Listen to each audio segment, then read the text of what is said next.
Put your hands together. Ladies and gentlemen, put your hands together and welcome to the stage, Ivan and only Thompson!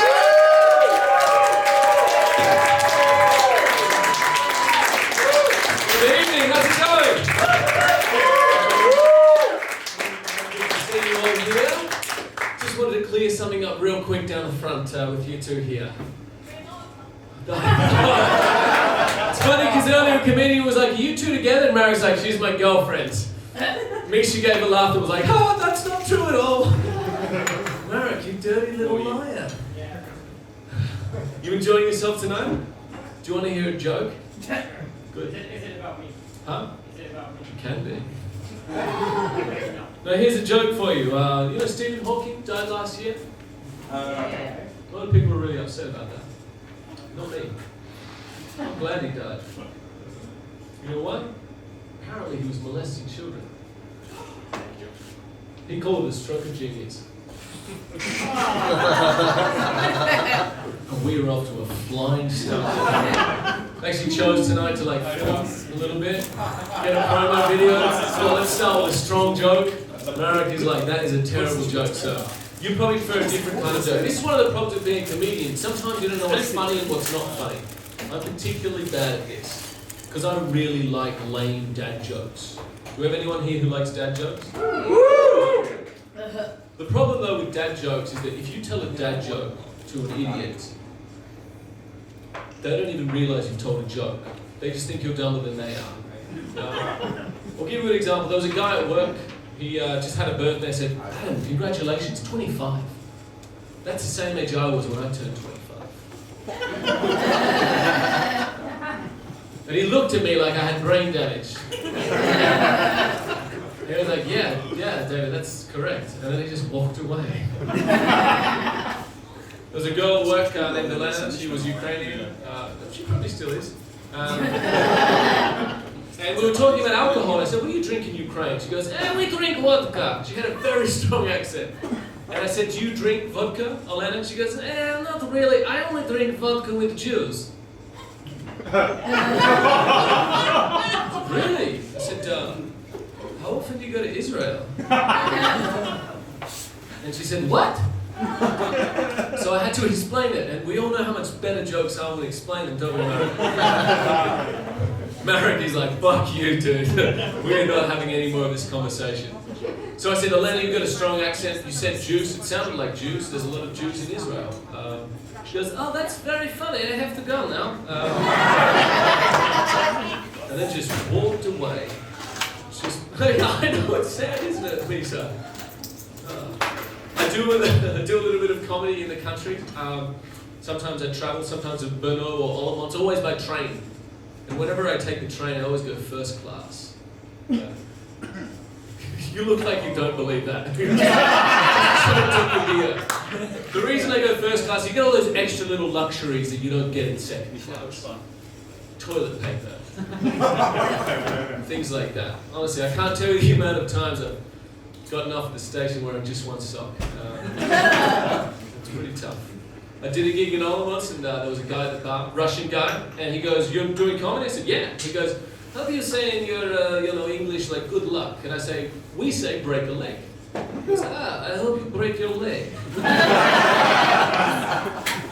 I was like, "Ego, is it?" He's like, "Yes." I said, "If you ever wish someone luck like that again, say it exactly like that.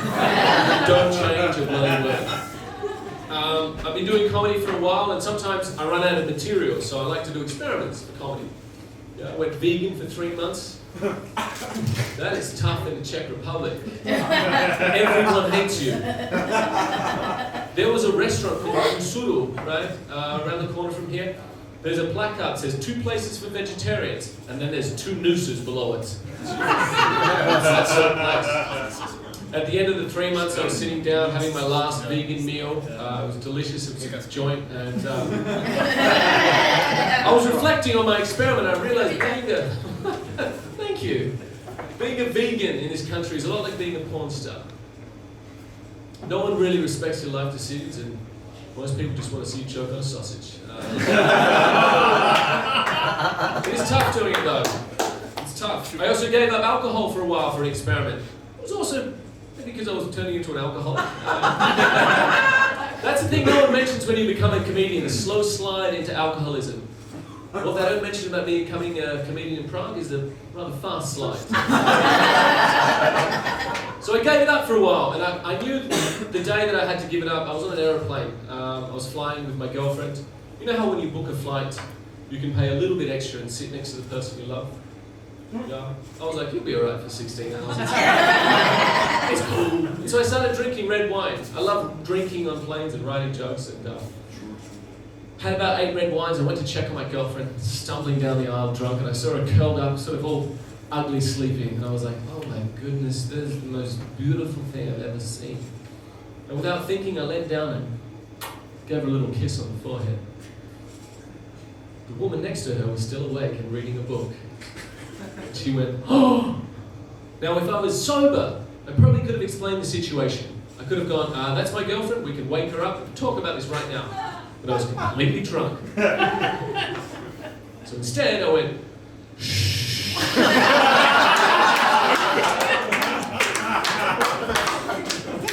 She stood up immediately to try and get assistance, and I did what all drunk people do when they fucked up.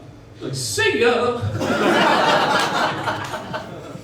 Ran off to the bathroom to hide for half an hour. Been drinking so much red wine, it looked like I was wearing purple lipstick, like yours, which I don't know if you'll ever get a chance to sample, Mary. That's what you get when you lie! Did see a great movie on that airplane though. It's about a very small boy with Down syndrome who gets obsessed with jewelry. It's called The Hobbit.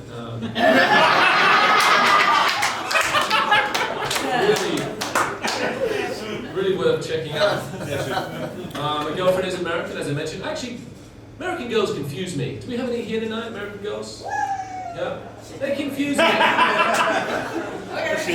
See, American girls, they make a lot of assumptions. It's very strange. It's happened about 4 times.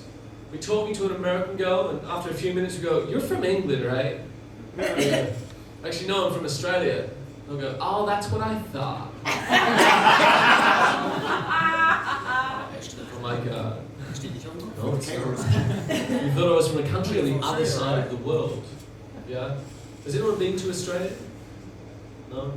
I could write you a 5-page list right now of everything that could kill you in Australia. Do you know what could kill you in England? 30 degrees. Americans don't really get that joke. They're like, that is really cold. Okay. I do a bit of teaching here. What I love most about teaching is seeing that spark of realization when a student learns something and they're really happy about putting it into action. Also the funny mistakes. Yeah, people make the most hilarious mistakes, and what I've started to do is just not correct them. I just pretend like they've said something completely normal and continue the conversation. We had a first lesson with one guy, and I said, what do you do when you're not working? He goes, I like to trip with my family. Really? So do you have kids? He goes, yeah, I got a 5-year-old and a 7-year-old. I was like, really? What do you give them? Do you give them mushrooms, acid? He put in a complaint. There was one girl as well, she was telling me about a real scary moment that had happened on the weekend. She said she saw 2 guys in a fight. She saw one guy knee another guy in the face. Wow. Then I said, actually in English though, you can use body parts as verbs. Yeah? So what you saw is one guy knee another guy. And it was this beautiful spark of realization when she learned something. And she goes, oh. She goes, does that mean that...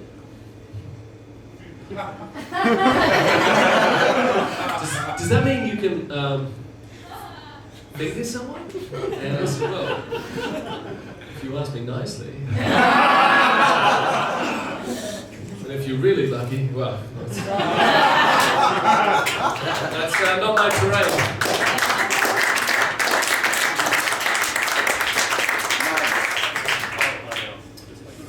I do love being in Prague. A lot of people ask why I do stand-up comedy, and it's really simple for me. I love doing it because I love the money.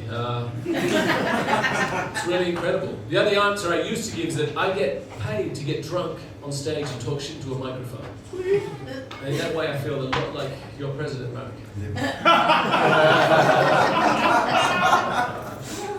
I am getting daggers. Luckily Czechs are not the most aggressive people, but we'll try. I think we're about to prove that rule very wrong. Can we? I feel like we got off on a bad foot. What do you do here?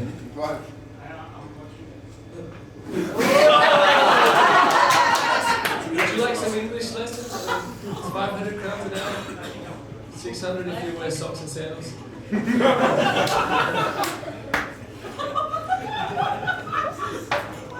I do love, okay. It's gone in hard on America. I don't know what's going into me. I do love living in Prague and I love meeting Czech people, but I also love when I get to speak to Australians, other Australians. I do miss Aussies. You know, when I hear people speaking Australian English, I run over and I go and talk to them because I like to feel, you know, like I'm back home. And a week ago I was in a cafe and there were these two women in the corner just having this really loud conversation. They're Australians. So I walked up to them and I said, "You two are Australians, aren't you?" And one of them turned around and she said, "Actually no, we're from New Zealand." And I said, "Oh, that's what I thought. Thank you guys."